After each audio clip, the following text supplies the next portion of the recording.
one of 12 Eugenie's will be a fall royal wedding.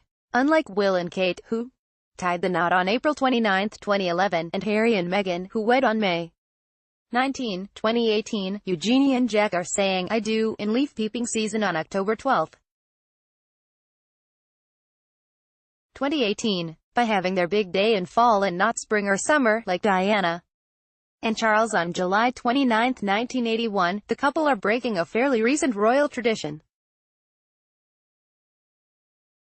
Going back through royal wedding history though, two other notable regals have been married in autumn: Queen Elizabeth II, November 20, 1947, and Princess Anne to Mark Phillips on November 14, 1973.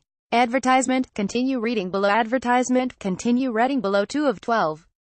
The cost will be way different, though you can never truly put a price tag on someone's big day. Eugenie and Jack were initially expected to have a wedding that cost between $500,000 and $1 million.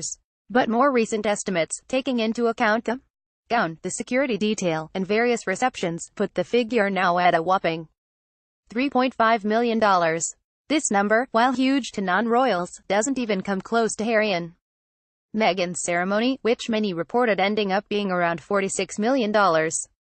Kate and Will's day was certainly not cheap, either. CNBC and others claimed that the price amounted to hefty $34 million.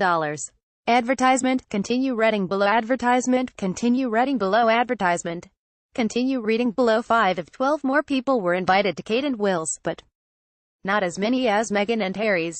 In terms of the guest list, Eugenie's wedding size falls in the middle, given that she'll be married in St. George's Chapel, which seats no more than 800. By the way, it's not surprising that the ceremony will be smaller than the Duke and Duchess of Cambridge's, who invited around 1,900 people to their service at Westminster Abbey. But what is pretty interesting is that Eugenie and Jack asked more folks to come than Harry and Meghan did. According to Vanity Fair, the Duke and Duchess of Sussex, who were married in the same venue earlier this spring, sent out invitations to around 600, whereas Harry's cousin and her fiancé asked around 850 people to attend. Advertisement, continue reading below. Advertisement, continue reading below. 6 of 12. Pippa Middleton will most likely not be there. Even though Kate's radiant younger sis beamed in both prior royal weddings, it's predicted that she'll sit this one out. Why? Pippa is expected to give birth to her first child with her hubby James Matthews at any time. As Marie Claire reports, if Pippa was closer or directly related to Eugenie, it might be different, but given the timing, it's probable that she'll not make an appearance. Advertisement, continue reading below. 7 of 12. They're reportedly throwing a second-day informal party, though Meghan and Harry and Will and Kate followed their big days with afternoon, evening reception festivities. The Telegraph reports that Eugenie and Jack will also have an after-party on Saturday night. The event will include a festival with a fairground and afternoon tea. The outlet notes that the Queen is still expected to host a reception on Friday afternoon, but that the Saturday one will have lots of food stalls, loads of cocktails, Bloody Marys for the hangovers, and a festival vibe. Invite please. Advertisement, continue reading below. 8 of 12. Eugenie pledges that her wedding will be plastic-free.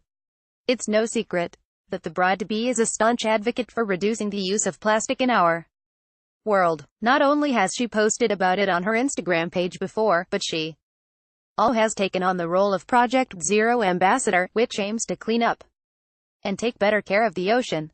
But taking her advocacy one step further, Eugenie pledged to Vogue UK that she is aiming to have a plastic-free wedding as well. Advertisement, continue reading below. 9 of 12. Jack will probably not be given a royal title, unlike Meghan and Kate. Kate Middleton became Catherine, Duchess of Cambridge, and Meghan Markle became Meghan, Duchess of Sussex, once the papers were signed. But because Eugenie, again, isn't a royal carrying out official engagements, it's unlikely that Eugenie's man will get the same honor. Eugenie, however, could add Her Royal Highness to her name, but that is all TBD at the moment. Advertisement, continue reading below. 10 of 12. The wedding will be much more low-key, in the US, at least. Don't commit to throwing a huge viewing party yet. Multiple reports make it sound like the wedding might not be shown in full in the States, and if it is, it certainly won't be on a ton of channels like the Cambridge and Sussex Royals. However, if you live in the UK, you're in luck. ITV announced recently that they would air the full ceremony. Royal fans in the US, keep those fingers and toes crossed for updates soon. Advertisement, continue reading below. Advertisement, continue reading below. 11 of 12. The dress is expected to push some limits. Given Kate and Meghan's proximity to the throne, it makes sense that the two opted for long-sleeve, conservative gowns. But since Eugenie 1 isn't a working royal, 2 is ninth in line, and 3 has been known to take some fashion risks in the past, it's totally possible that she'll shock us all with her choice. I love trying new looks. I don't want to be pigeonholed. You wear the same thing twice?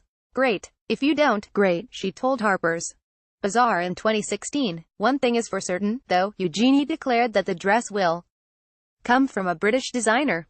The rest is a wait-and-see game. Advertisement, continue.